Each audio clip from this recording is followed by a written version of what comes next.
നിങ്ങളുടെ ഫേവറേറ്റ് സീരിയലുകൾ ടിവിയിൽ വരുന്നതിന് മുൻപേ സൺ നെക്സ്റ്റ് ആപ്പിൽ കാണാം. ഇനി എല്ലാവർക്കും മുൻപേ കാണൂ. ഇപ്പോൾ തന്നെ സൺ നെക്സ്റ്റ് ആപ്പ് ഡൗൺലോഡ് ചെയ്ത് സബ്സ്ക്രൈബ് ചെയ്യൂ.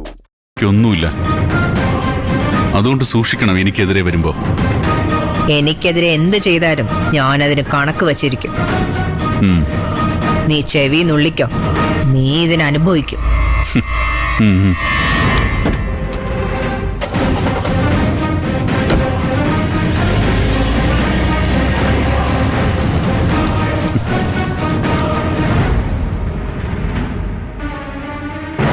താനൊക്കെ എന്തിനാണോ നടക്കുന്നത്?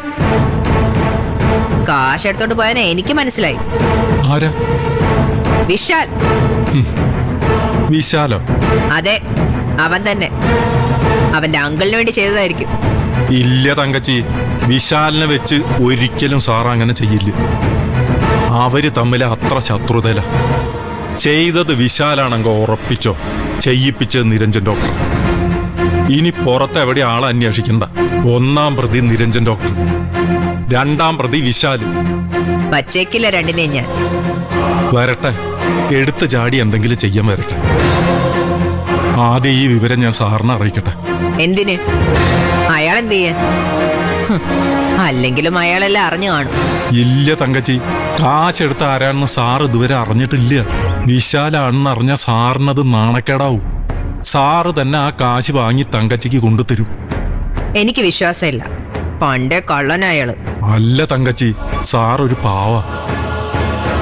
നിവൃത്തികേടോണ്ടാ ആ പറഞ്ഞ സമയത്ത് സാറിന് കാശ് തിരിച്ചു തരാൻ പറ്റാതിരുന്നു. കയ്യിൽ കാശുണ്ടായിരുന്നെങ്കിൽ എടുത്തു തന്നായിരുന്നെ സാറ്. അത്ര അഭിമാന്യം. എന്നിട്ടാണോടോ സ്വന്തം മരുമോനെ വെച്ച് കാശടിച്ചു മാറ്റിയത്? അതാണ് പറഞ്ഞത്. അത് സാർ അറിഞ്ഞിട്ടില്ല. ഞാനൊന്ന് കാണട്ടെ സാറിന്, എന്നിട്ട് എന്തെങ്കിലും ചെയ്യാൻ പറ്റും.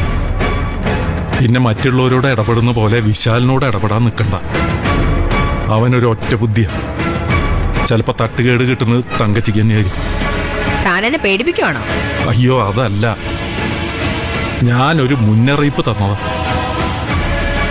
അറിഞ്ഞുകൊണ്ട് തങ്കച്ചിയെ ഒരു അപകടത്തിലേക്ക് തള്ളിവിടാൻ പാടില്ലല്ലോ. കുറച്ച് ക്ഷമിക്ക് തങ്കച്ചി. തങ്കച്ചിക്ക് നഷ്ടപ്പെട്ട കാശ് തിരിച്ചു കിട്ടിയ പോരെ, അത്രേ ഉള്ളൂ. എടുത്തത് വിശാലാണെങ്കിൽ അത് തങ്കച്ചിയുടെ കയ്യിൽ തന്നെ വരും.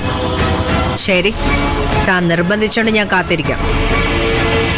എനിക്ക് കാശ് തിരിച്ചു കിട്ടിയില്ലെങ്കിൽ വിശാലിന്റെ നെഞ്ചത്ത് വയ്ക്കാൻ ഒരു റീത്ത് ഓർഡർ ചെയ്യേണ്ടി വരുമെന്ന് അറിയിച്ചേക്ക് തന്റെ ജയശങ്കർ സാറിനോട്.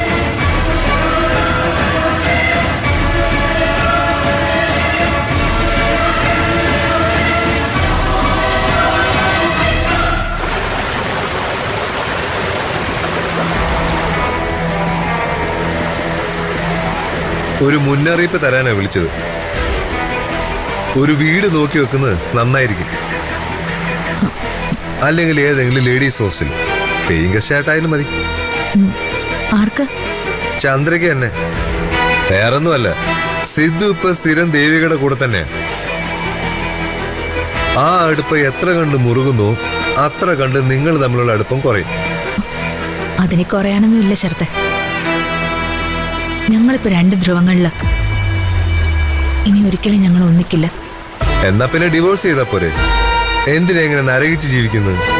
സിദ്ധു ആഗ്രഹിക്കുന്നതും അത് തന്നെയാ, ഡിവോഴ്സ്.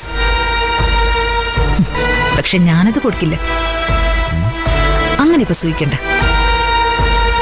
ഡിവോഴ്സ് കിട്ടിയ പിറ്റേ ദിവസം സിദ്ധു ദേവികയെ വിവാഹം കഴിക്കും. അതെനിക്കിഷ്ടമല്ല. ശരത്തിനറിയോ, ഒറ്റയ്ക്ക് ഞാൻ ഫൈറ്റ് ചെയ്യുന്നത്. എന്നെ സഹായിക്കാൻ ആരുമില്ല. ഞാനില്ലേ? എന്നിട്ട് ശരത്ത് എനിക്ക് വേണ്ടി എന്താ ചെയ്യുന്നത്? ആ ദേവിക എങ്ങനെയെങ്കിലും ഒന്ന് ഒതുക്കിത്ത, എങ്കിലേ സിദ്ധുവിന്റെ പത്തി താഴൂ. അതിനുവേണ്ടിയല്ലേ ചന്ദ്രൻ ഞാൻ കല്യാണം എന്ന് തുറുപ്പിട്ട് ഇറക്കിയിരിക്കുന്നത്. ഞാനും നിത്യയും തമ്മിലുള്ള കല്യാണം നടന്നു എന്ന് പറഞ്ഞ അതിനർത്ഥം ദേവികയുടെ എല്ലാ ഇടപാടുകളും അതോടെ അവസാനിച്ചു എന്നാ. ഞാനൊരു പൂട്ടും അവളെ രക്ഷിക്കാനേ ഒരുത്തനും പറ്റില്ല. എന്നാ പിന്നെ അതൊന്ന് പെട്ടെന്ന് ചെയ്യാൻ പോവല്ലേ? കല്യാണ ദിവസം ഒന്നാവട്ടെ. പക്ഷേ അതിനുമുമ്പ് ചില ദുസ്സൂചനകൾ കാണുന്നുണ്ട്. സിദ്ധുവും ദേവിയും കൂടി കല്യാണം പൊളിക്കാൻ ഇറങ്ങിയിരിക്കുക.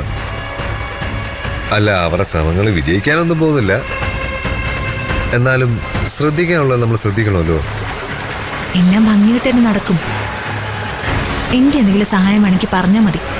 ഒരുമിച്ചിരിക്കാം, എന്നാലേ വീഴാതെ നിൽക്കൂ. ഇനിയുള്ള ദിവസങ്ങളെ നിർണായകം. എന്ത് സംഭവിക്കാം.